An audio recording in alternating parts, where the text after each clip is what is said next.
La lectura está en 2 de Samuel, capítulo 6, versículos 6 y 7, y ustedes lo tienen en pantalla. Y dice así, a partir de aquí comenzaremos la historia. Cuando llegaron a la era de Nacón, Usa extendió su mano al arca de Dios y la sostuvo porque los bueyes tropezaban.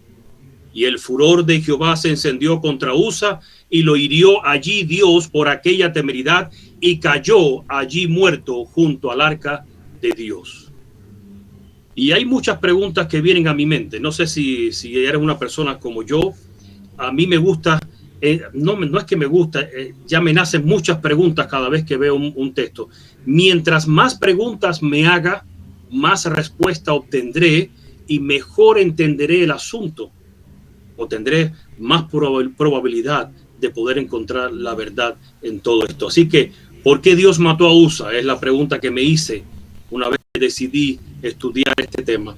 ¿Era inapropiado proteger el arca? ¿Por qué el arca estaba en manos de Usa? Son preguntas que yo me hago porque digo, bueno, está bien, pero ¿y qué hacía el arca en manos de Usa? Se supone que el arca estaba en el santuario. ¿Por qué el arca estaba en manos de Usa? ¿Hacia dónde se dirigía el arca? Porque lo estaban transportando en bueyes y en carretas. ¿Por qué no estaba en el templo?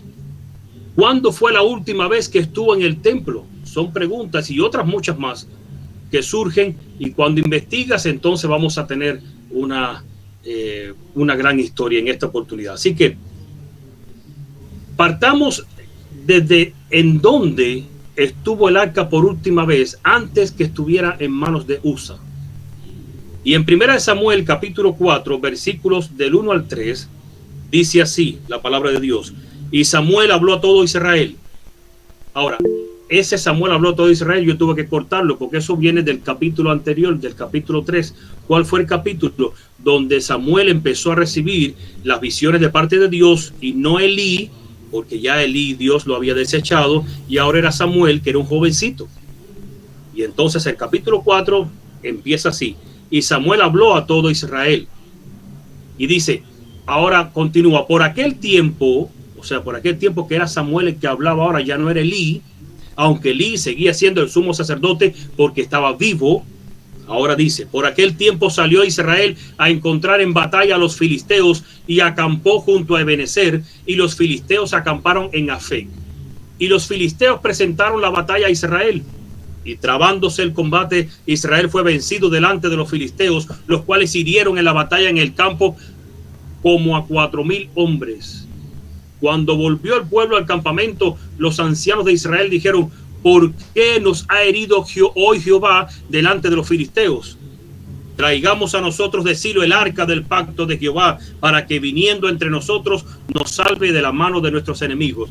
Y yo soy una persona que tengo que tener mucho cuidado cuando empiezo a hablar, porque si no nos agarra aquí la medianoche.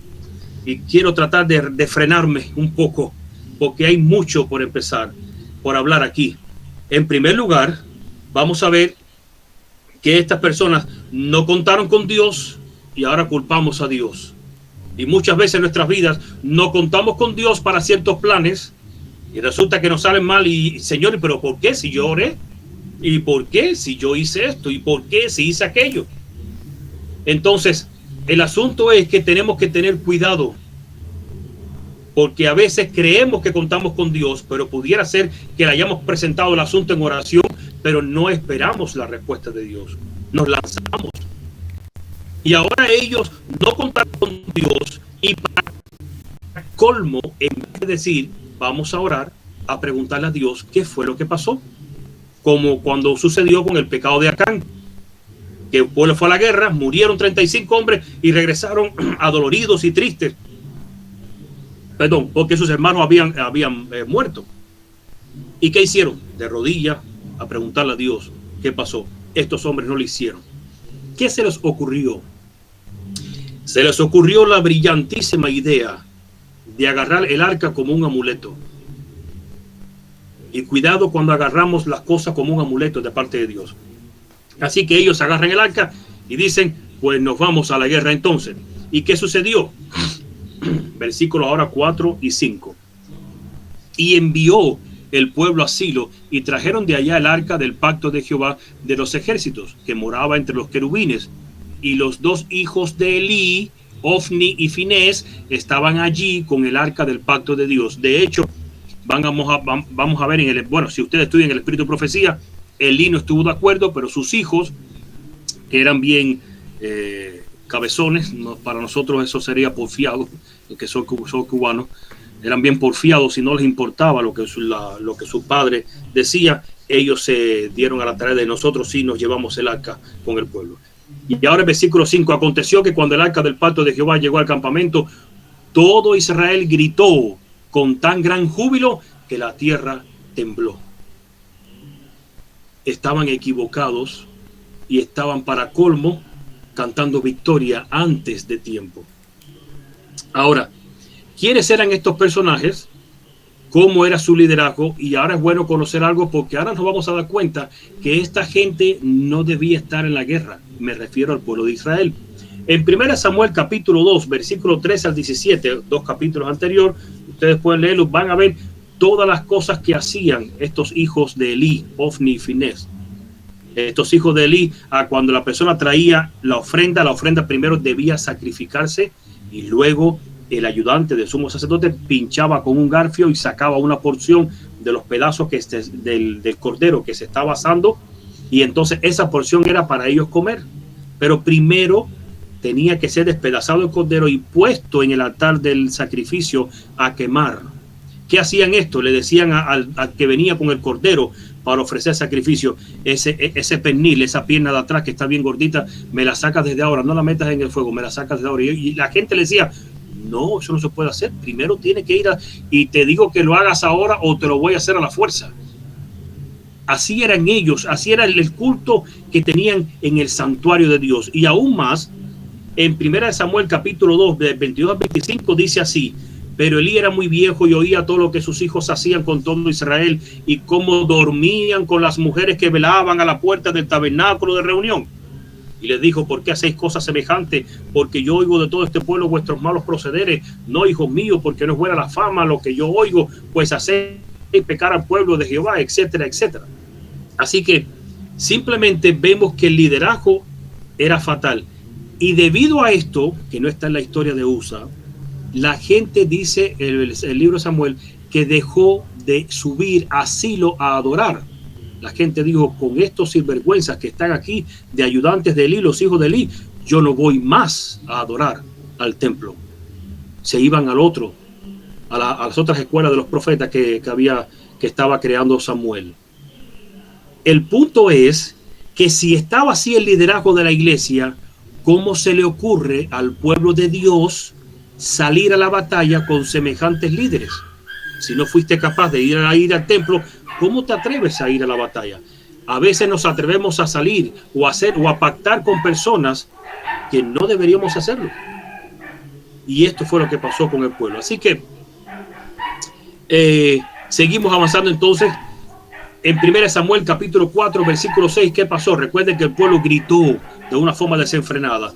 Y dice: cuando los filisteos oyeron la voz de júbilo, dijeron: ¿qué voz de gran júbilo es esta en el campamento de los hebreos? Y supieron que el arca de Jehová había sido traída al campamento. Así que se enteraron de que estaba el arca. Y vamos a ver lo que le sigue, versículos 7 y 8 ahora. Y los filisteos tuvieron miedo porque decían: ha venido Dios al campamento. Y dijeron: ay de nosotros, pues antes de ahora no fue así. O sea, hasta ahora nunca habían traído el arca y ya hemos vencido, pero ahora el arca está presente, por lo tanto, ay de nosotros. Y sigue diciendo: ay de nosotros, ¿quién nos librará de la mano de estos dioses poderosos? Y esa es la versión que está ahí en español, es de la mano de este Elohim. Estos son los dioses que hirieron a Egipto con toda plaga en el desierto. Y ellos estuvieron conscientes, conocían del Padre y del Hijo.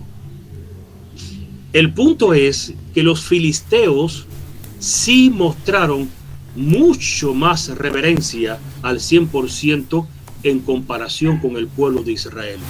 Porque aunque Dios hubiera prometido estar allí, cuando el arca estaba presente no era para gritar. Pero ellos se tomaron la historia de Jericó como que cada vez que esté la, hay que gritar que ya queda por seguro la victoria. Estamos en pleno juicio investigador, donde la presencia de Dios ahora está en el arca de propiciatorio, en el lugar santísimo, y es momento de hacer fiesta para nosotros en este tiempo. Es tiempo de juicio. Para nosotros es tiempo de meditación, es tiempo de consagración, es tiempo de silencio, es tiempo de ayuno para nosotros, hablando a nivel espiritual. Sin embargo, los filisteos sí mostraron ese respeto. Oh, wow, Dios está aquí. Y los otros gritando. Y sigue versículos 9 y 10. Ahora los filisteos se dan por muertos y simplemente lanzan las últimas palabras a sus hermanos para que salgan a la batalla, aunque sea a morir. Y ellos dicen: esforzaos, oh filisteos, y sed hombres, para que no sirváis a los hebreos como ellos os han servido a vosotros. Sed hombres y pelead. O sea, ya vamos a morir, es mejor morir antes que servir. Pelearon pues los filisteos, e Israel fue vencido, y huyeron cada cual a sus tiendas, y fue hecha muy grande mortandad, pues cayeron de Israel 30,000 hombres de a pie. Y el arca de Dios fue tomada, y muertos los dos hijos de Elí, Ofni y Finés. Así que quiere decir que aquí es donde conocemos que el arca se salió del santuario.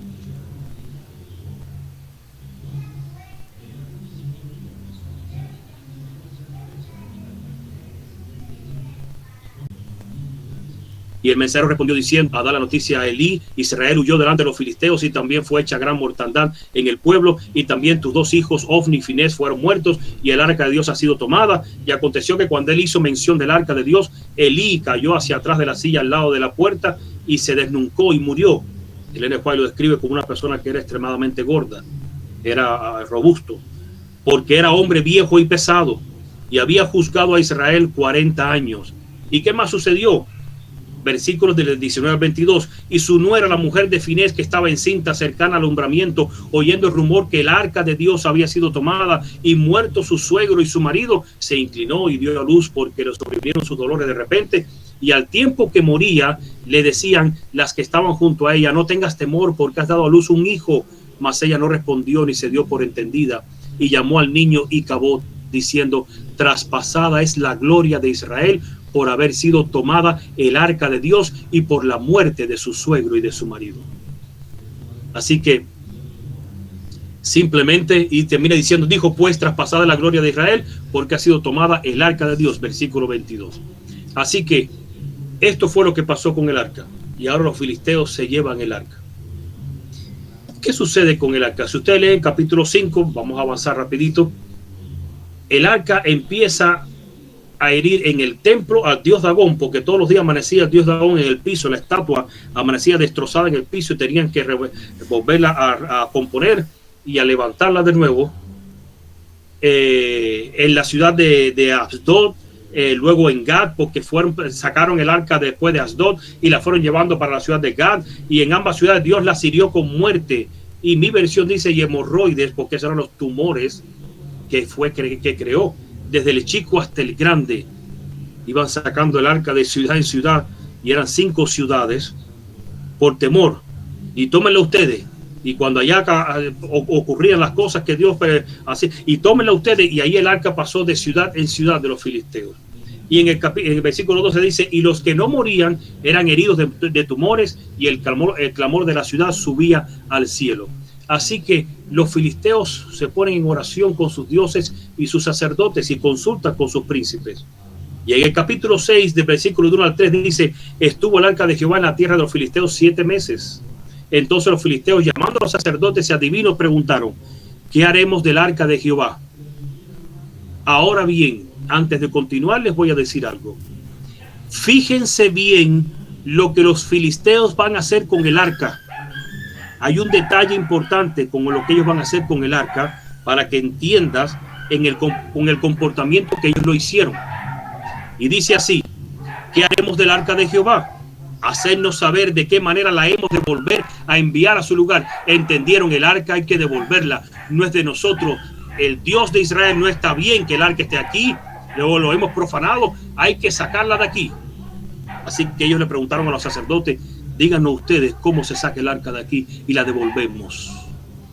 Versículo 3, ellos dijeron, si envías el arca de Dios de Israel, no la envíes vacía, sino pagadle la expiación.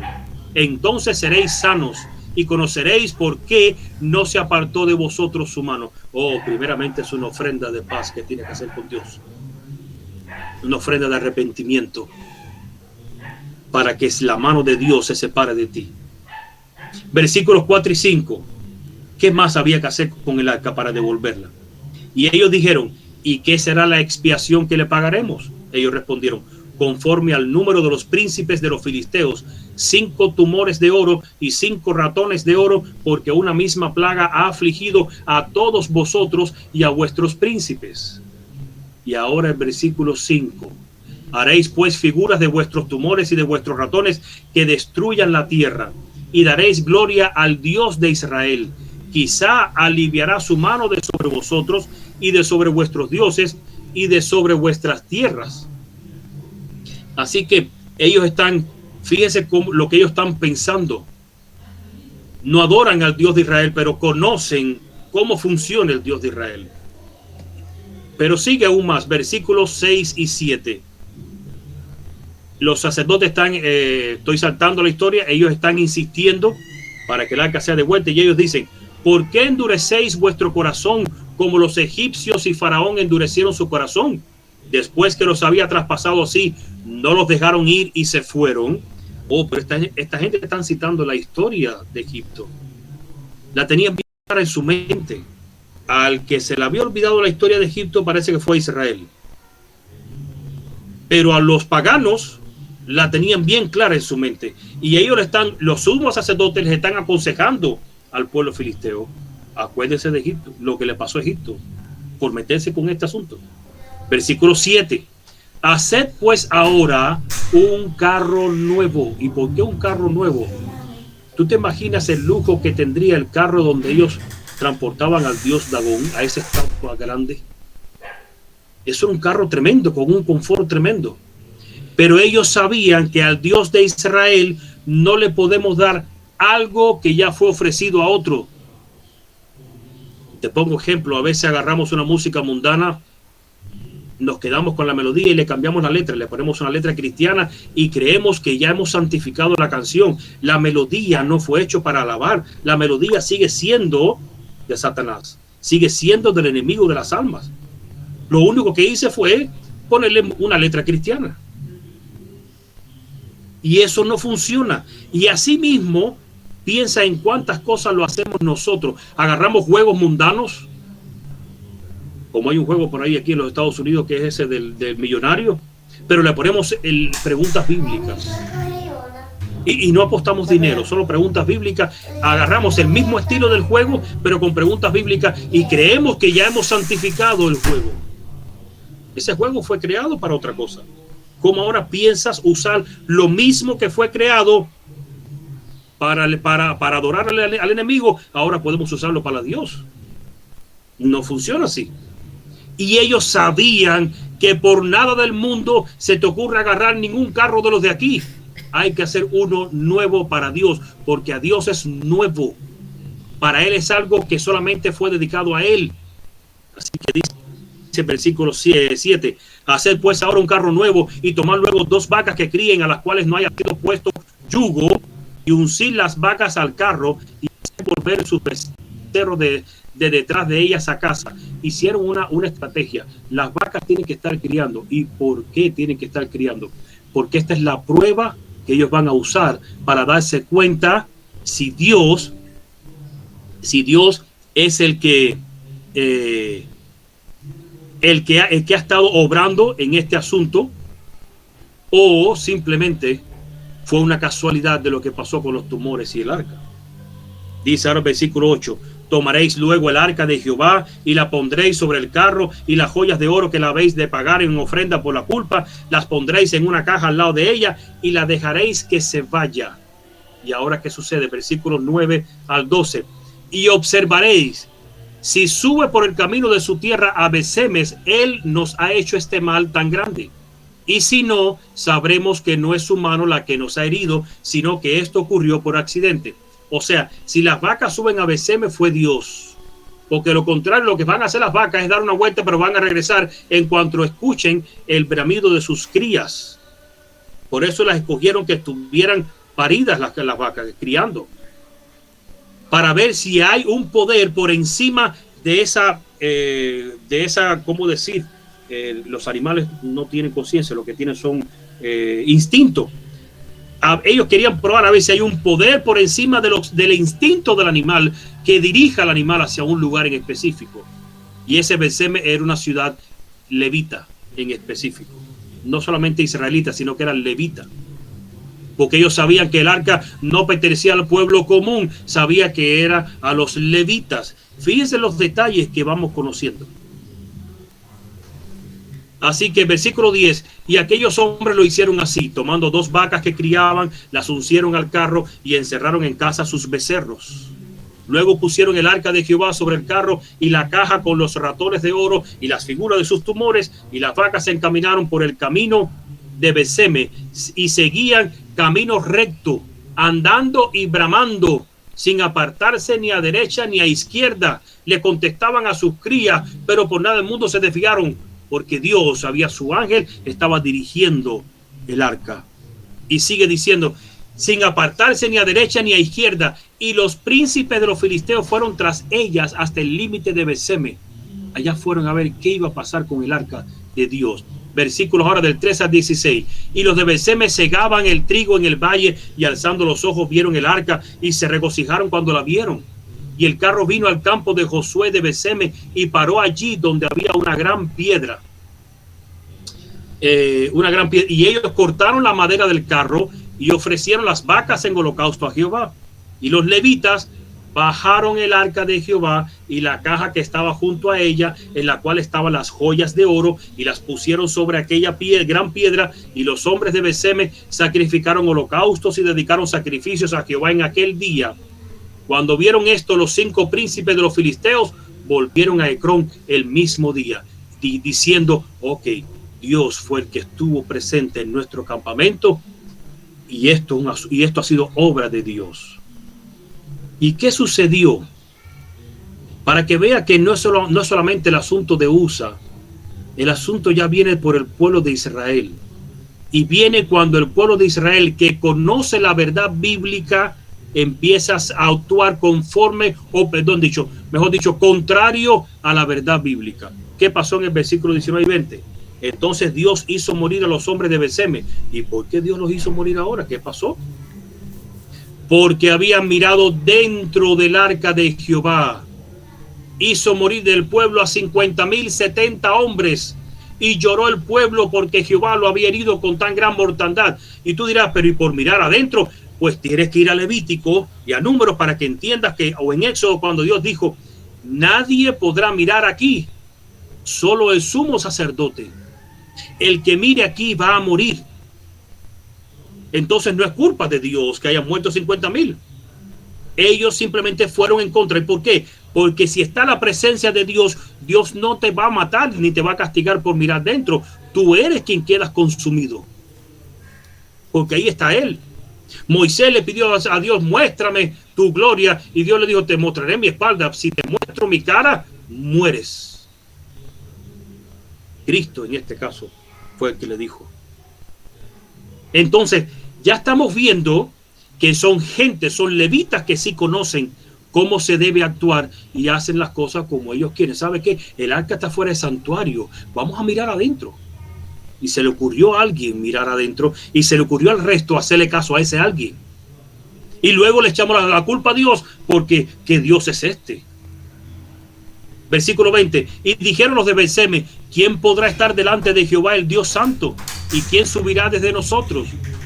Ya se dieron cuenta el campo de iniquidad que había en ellos, en sus corazones. Y ellos dijeron, ciertamente, reconocieron, ¿quién podrá estar delante de Jehová? Porque algo vamos a hacer contrario en algún momento. Y versículo 21, y enviaron mensajeros a los habitantes de Kiriat Jearim, diciendo: los filisteos han devuelto el arca de Jehová, descended pues y llevadla a vosotros, llévenselo de aquí. Y la solución no era sacar la presencia de Dios de ese lugar, era simplemente comportarte conforme a lo que Dios había establecido. Pero a veces nos es más fácil: no voy más a la iglesia, no estudio más, porque yo oré y Dios no me contestó. O mejor que lo haga otro, yo no puedo. En Números capítulo 3, versículo 10, déjeme ver si lo tengo aquí en pantalla. Dice: y constituirás a Aarón y a sus hijos para que ejerzan su sacerdocio, y el extraño que se acercare morirá. Bueno, ustedes lean el libro de Números para que vean todas las cosas que Dios dejó dicho para que nadie se atreviera a mirar adentro. Así que, ¿y qué pasó entonces? 1 Samuel 7, 1 y 2, dice así: vinieron los de Kiriat Jearim y llevaron el arca de Jehová y la pusieron en casa de Abinadab, situada en el collado, y santificaron a Eleazar su hijo para que guardase el arca de Jehová. Desde el día que llegó el arca a Kiriat Jearim pasaron muchos días, 20 años, y toda la casa de Israel lamentaba en pos de Jehová. Lo llevaron para la casa de Abinadab, era el abuelo de Usa, que estaba muy anciano. Por eso fue que consagraron a su hijo Eleazar. Pero para el cabo de 20 años más tarde, ya quien estaba al frente era Usa. Así que, ¿qué pasó entonces? Primera de Crónicas, capítulo... en Primera de Samuel, capítulo 7 y 8, sucedió, entonces dijeron los hijos de Israel a Samuel: no cese de clamar por nosotros a Jehová nuestro Dios, para que nos guarde de la mano de los filisteos, porque ellos dijeron: perdimos el arca y ahora Dios nos va a castigar. Bueno, la historia continúa y llega Saúl, y Saúl, a finales desechado, nunca le interesó por recuperar el arca para atrás. Empieza David como rey, y entonces, ya vamos avanzando en la historia, y ahora sí. En 2 Samuel 6, del 1 al 4, dice así: David volvió a reunir a todos los escogidos de Israel, 30,000, y se levantó David y partió de Bala de Judá con todo el pueblo que tenía consigo, para hacer pasar de allí el arca de Dios, sobre la cual era invocado el nombre de Jehová de los ejércitos, que mora entre los querubines. Fíjense que el espíritu de profecía habla que prosperó la casa de Abinadab. Y David, cuando ya estaba como rey, que quería hacer un templo, él dijo: pero el arca no debe estar allí, el arca debe estar acá, donde están los profetas, en el santuario, que cuando aquello era Silo, habían 3 lugares. Así que ahora David dice: voy a ir a buscar el arca. Versículo 2, versículo 3: pusieron el arca de Dios sobre un carro nuevo. Un momentico, te hago la pregunta: ¿se debía transportar el arca en un carro nuevo? No te apures en contestarme, porque me vas a decir: sí, así lo hicieron los filisteos. Y te voy a explicar algo. Los filisteos transportaron el arca en carro nuevo porque, como el arca se debía transportar, a ellos no se le iba a ocurrir. El arca estaba hecha para pasar una vara entre anillos y ser transportada en los hombros de levitas. Pero ellos sabían que ni por nada del mundo ponían la espalda bajo esas varas. Por eso dijeron: buscamos un carro nuevo y que sean transportados allí. Pero Usa se creyó, digamos que se familiarizó demasiado con el arca, al punto que le perdió el respeto, al punto que perdió el sentido de lo que significa, de cómo se transportaba, de quiénes podían transportar el arca. Todo eso se lo olvidó a Usa. Y cuando llegó David, Usa dijo: espérate, yo sé cómo hay que hacer esto, porque yo sé en la forma que vino a mi casa. Vino en carro nuevo cuando vino a nuestro pueblo. Ahora, un problema que tenemos hoy en día, y te voy a decir esto: escuchamos voy a mencionar la iglesia bautista. No sé si habrá algún bautista conectado, pero espero que entienda el punto que voy a presentar. Los bautistas conocen la justificación por la fe. Y muchos evangélicos también. Pero no está completa la justificación por la fe que ellos conocen. Está bien para ellos hasta donde conocen, estará bien para ellos hasta donde conocen. Porque no estoy diciendo que para ellos está bien así, para nosotros de otra forma. Hasta donde conocen está bien la justificación por la fe que ellos practican y que creen, pero no está completa. Entonces significa que nosotros podemos adoptar la misma creencia en la justificación por la fe que ellos tienen. No. Porque sí conocemos nosotros a plenitud la verdadera justificación por la fe. ¿Y qué hacen en las universidades teológicas adventistas? Te presentan la teología de la justificación por la fe evangélica bautista. Y si vamos a la iglesia, los predicadores te presentan, me refiero a la iglesia nominal, a los templos, te presentan la justificación evangélica bautista, la justificación por la fe. Y nosotros no podemos adoptar, porque a ellos les falta conocer algo que no lo han visto, pero yo sí lo vi. Y si yo lo veo, yo no puedo ahora transportar mi fe en el mismo carro que ellos transportan la de ellos. Entonces los filisteos hicieron lo mejor que pudieron y para ellos estuvo al 100% bien. Pero a ningún israelita se le debió ocurrir la brillante idea de hacer las cosas como los filisteos la hicieron. Hoy en día, si queremos formar una iglesia, o sea, un grupo como la iglesia primitiva, no hacemos nada con que sepamos la verdad del Padre y del Hijo, no hacemos nada con conocer las cosas que conocemos, si vamos a tener el mismo formato de la iglesia nominal. Cuidado. En todo caso, deberíamos tener el formato de la iglesia primitiva. ¿Saben cuál es el formato de la iglesia primitiva? Este que se está adoptando. Se presentaba la palabra, se compartía. La gente hablaba, expresaba sus dudas, se le aclaraba las dudas a las personas, terminaban, comían juntos y luego se iban. Y así fue como se desarrolló la iglesia en tiempos de la iglesia primitiva. Venían un grupo, se quedaban en casa de Norca, voy a usarla como ejemplo, y ese grupo estaba allí por un mes conociendo la verdad. Y una vez que ese grupo conocía la verdad, ahora cada uno salía para su casa a presentar la verdad en su casa, en su barrio, en su vecindario, en su tierra. Así era como se esparcía la iglesia. El sistema de templos que tenemos hoy en día, ¿sabías tú que es un sistema usado y copiado por la Corea del Norte? Que lo adoptó la iglesia, concentrar a las personas en un building. Y por eso la gente cree que las almas hay que llevarlas al templo. Las almas se llevan a Cristo, no al templo. No estoy diciendo que no encuentres un local para reunirte. No estoy diciendo eso. Lo que estoy diciendo es que el evangelio, eso de nosotros, la iglesia de nosotros, es una misión. Yo escojo, nosotros tenemos un local que rentamos acá, pero no para tener el mismo formato de antes. La gente viene y comparte, pero el que no quiere ir allá y viene a mi casa, pues esa es mi casa. El punto es que es presentar el evangelio y es compartir con los que se puede. Es estar pendiente del grupo, quién está en necesidad o quién conoce a alguien que esté en necesidad que podamos ayudar. Pero no puedes adoptar lo mismo que traíste. La gente se muda para el campo, pero yo quiero llevar las comodidades de la ciudad para el campo. ¿Y de qué me sirve estar en el campo con la misma comodidad que tenía la ciudad? Mejor te hubieras ahorrado el trabajo y quedarte en la ciudad. Porque no pretendas llevarte una cosa con otra, porque una cosa no tiene nada que ver con la otra. Ni te puedes llevar las cosas de la ciudad para el campo, ni la mentalidad que tenías en la ciudad te la debes llevar para el campo, porque vas a fracasar. Y así en cada cosa en tu vida tienes que ir dándole aplicaciones de lo que vas conociendo. Así que, versículo 3, pusieron el arca de Dios sobre un carro nuevo y la llevaron de la casa de Abinadab que estaba en el collado.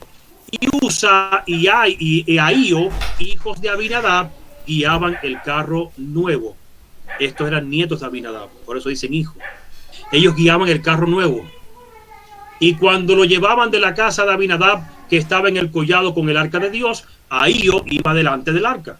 Y David y toda la casa de Israel danzaban delante de Jehová con toda clase de instrumentos de madera de haya, con arpas, salterios, panderos y flautas y címbalos. Versículos 6 y 9.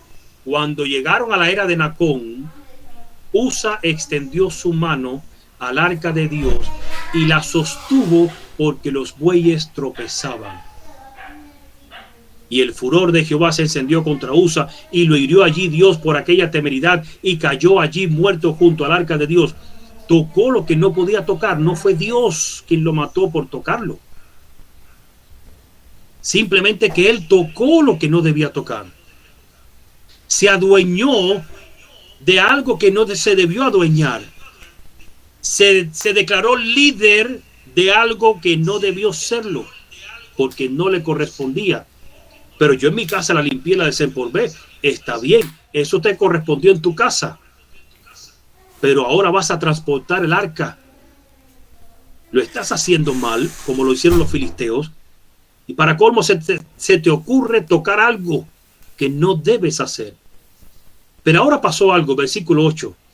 Y se entristeció David por haber herido Jehová a Usa, y fue llamado a aquel lugar Pérez Usa hasta hoy. Y temiendo David a Jehová aquel día, dijo: ¿cómo ha de venir a mí el arca de Jehová? Y ahora se enojó David, para colmo de los colmos. Tenemos a un levita muerto y a un rey que debió tener más cabeza que el levita, enojado con Dios. Y por eso dice el versículo 10, de modo que David no quiso traer para sí el arca de Jehová a la ciudad de David, y la hizo llevar David a casa de Obed Edom Geteo. Y estuvo el arca de Jehová en casa de Obed Edom Geteo 3 meses, y bendijo Jehová. Dice aquí el texto, perdón que se me fue. Aquí está. Dice, y bendijo Jehová a la casa de Edom. La pregunta es,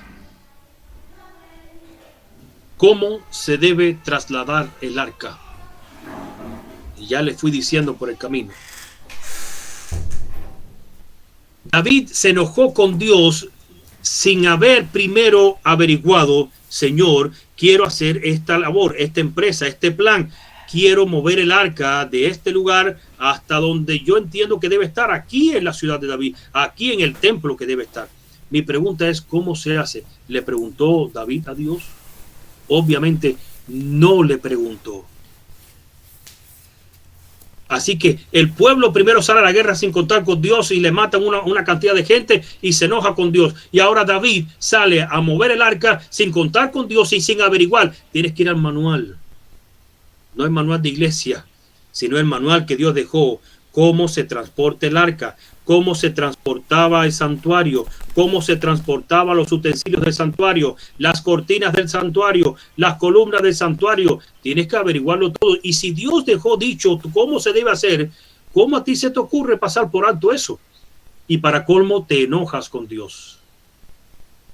Te metes en problemas tú mismo o tú misma y luego ahora me enojo con Dios porque me fue mal. Y el segundo intento, segunda de Samuel, capítulo 6, versículos 12 y 13. Fue dado aviso al rey David diciendo: Jehová ha bendecido la casa de Obed Edom y todo lo que tiene a causa del arca de Dios. Entonces David fue y llevó con alegría el arca de Dios de casa de Obed Edom a la ciudad de David. Y cuando los que llevaban el arca de Dios habían andado 6 pasos, él sacrificó un buey y un carnero engordado. Ahora, ¿cómo fue entonces que David llevó el arca?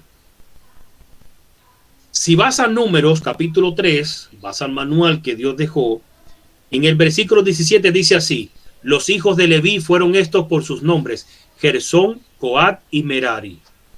Versículo 25 ahora saltando. A cargo de los hijos de Gersón en el tabernáculo de reunión estarán el tabernáculo, la tienda y su cubierta, la cortina de la puerta del tabernáculo de reunión, las cortinas del atrio y la cortina de la puerta del atrio que está junto al tabernáculo y junto al altar alrededor, asimismo sus cuerdas para todo su servicio. Versículo 29. Las familias de los hijos de Coat acamparon al lado del tabernáculo, al sur. A cargo de ellos estarán el arca, la mesa, el candelero, los altares, los utensilios del santuario con que ministran y el velo con todo su servicio. Si te das cuenta, Dios estaba dando instrucción, había dejado instrucciones de qué se debía hacer. En Números 4:15 sigue diciendo: y cuando acaben Aarón y sus hijos de cubrir el santuario y todos los utensilios del santuario, cuando haya de mudarse el campamento, vendrán después de ello los hijos de Coat para llevarlos, pero no tocarán cosas santas, no sea que mueran. Estas serán las cargas de los hijos de Coat en el tabernáculo de reunión.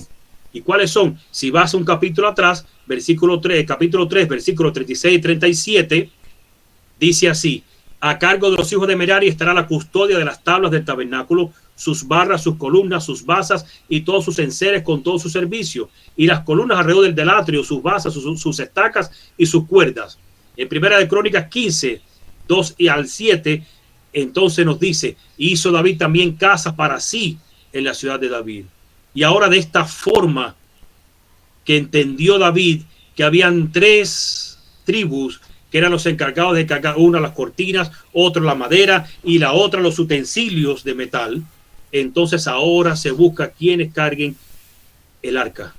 Y por eso en Primera Crónica, ya termino rápido por el tiempo, capítulo 15, versículos de 2 al 7, hizo David también casas para sí en la ciudad de David y arregló un lugar para el arca de Dios y le levantó una tienda. Entonces dijo David: el arca de Dios no debe ser llevada sino por los levitas, porque a ellos ha elegido Jehová para que lleven el arca de Jehová y le sirvan perpetuamente.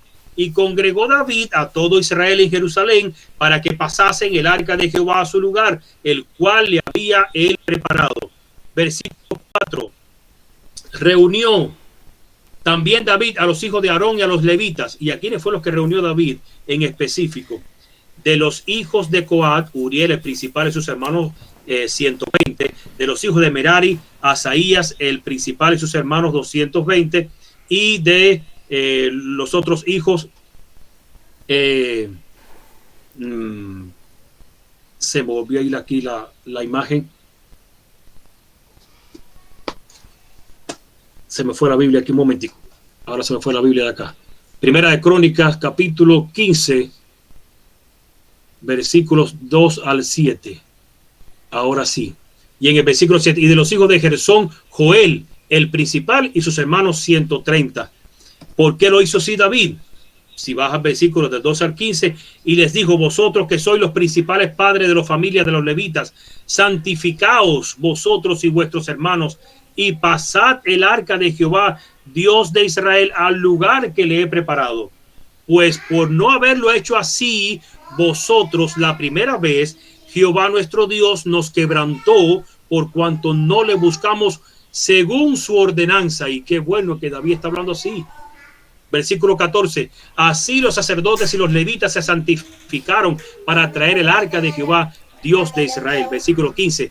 Y los hijos de los levitas trajeron el arca de Dios puesta sobre sus hombros en las barras, como lo había mandado Moisés, conforme a la palabra de Jehová. Así que este es el famoso pecado de Usa. Y si por algún momento no habíamos entendido por qué Dios actúa de la forma que actúa, ahora entendemos que no fue culpa de Dios, ni lo hizo Dios por castigo para Usa. Es simplemente que por eso Dios predestinó las barras para que fueran hombres, no cualquier hombre, sino hombres consagrados, para que pudieran llevar el arca. Entonces, me imagino que en tu mente hay muchas cosas que puedes estar aplicando a tu vida. Cada vez que escuchemos una historia, debemos dar aplicación a nuestras vidas. ¿Pudiéramos estar transportando la palabra de Dios sin estar santificado? ¿O sí?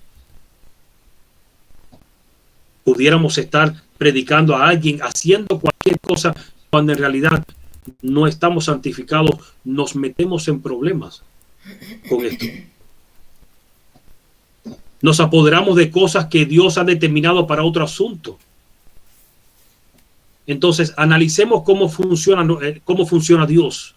conozcamos a plenitud de su palabra las cosas que Él ha dejado establecido y vivamos conforme a esto. Si quieres formar una relación nueva, pues busca en la palabra de Dios.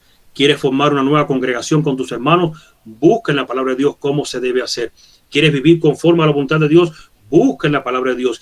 ¿Quieres criar a tus hijos conforme a lo que Dios ha dicho? Pues busca la palabra de Dios. Si no funciona, no es por Dios, es por ti y por mí.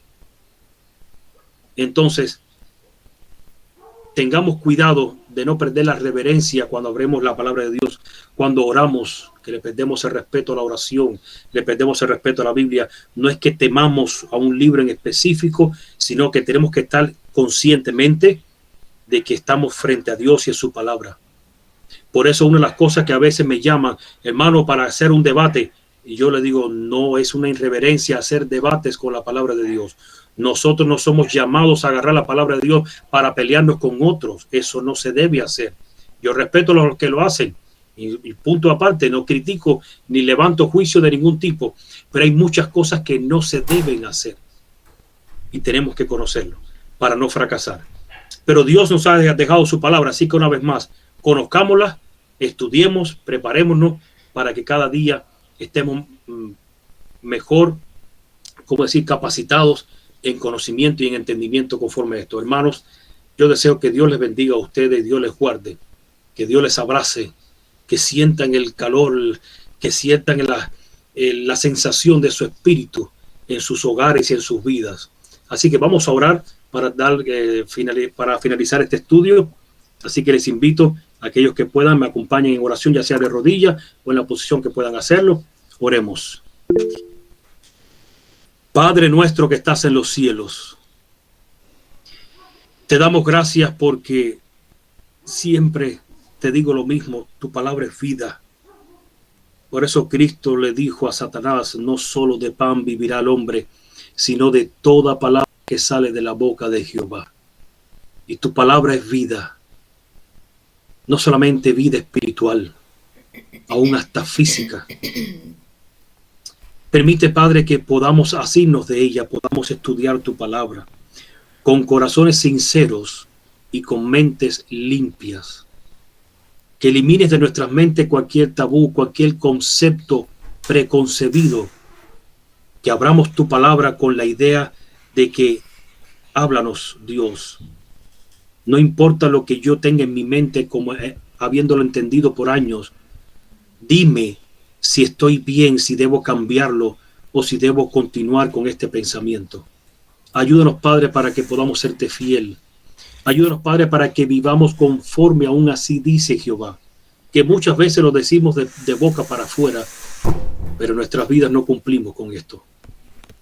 Así que deseamos tener un evangelio vivo, un evangelio eficaz, un evangelio que sea una dinamita. Ayúdanos para ser instrumento en tus manos. Pongo en tus manos a estos hermanos, a esta iglesia que está aquí reunida. Que ellos se reúnen muy a menudo. Que tú les bendigas a ellos, que tú les guardes, que tú les llenes. Que tu espíritu esté allí. Que ellos sean rebosados de tu espíritu y del conocimiento de tu palabra. Que sean usados por ti. Que sean tus pies, tus manos, tu voz. Que sean el estandarte de Cristo en esta tierra. Amén. Y así como Cristo dijo, yo soy la luz del mundo, y luego miró a sus discípulos y les dijo, vosotros sois la luz del mundo, que nosotros podamos brillar en este mundo tenebroso, en este mundo oscuro, lleno de dolor, de sufrimiento, de amargura, de enfermedad, de desaveniencia, de contienda. Se avecinan tiempos difíciles para nosotros, pero ahora que estamos en tiempos de bonanza, ayúdanos para esparcir el evangelio, pero esparcir el evangelio puro, el evangelio tal como tú lo has presentado, sin ningún tipo de adulteración, que presentemos la verdad al mundo y que tu verdad brille y sea conocida.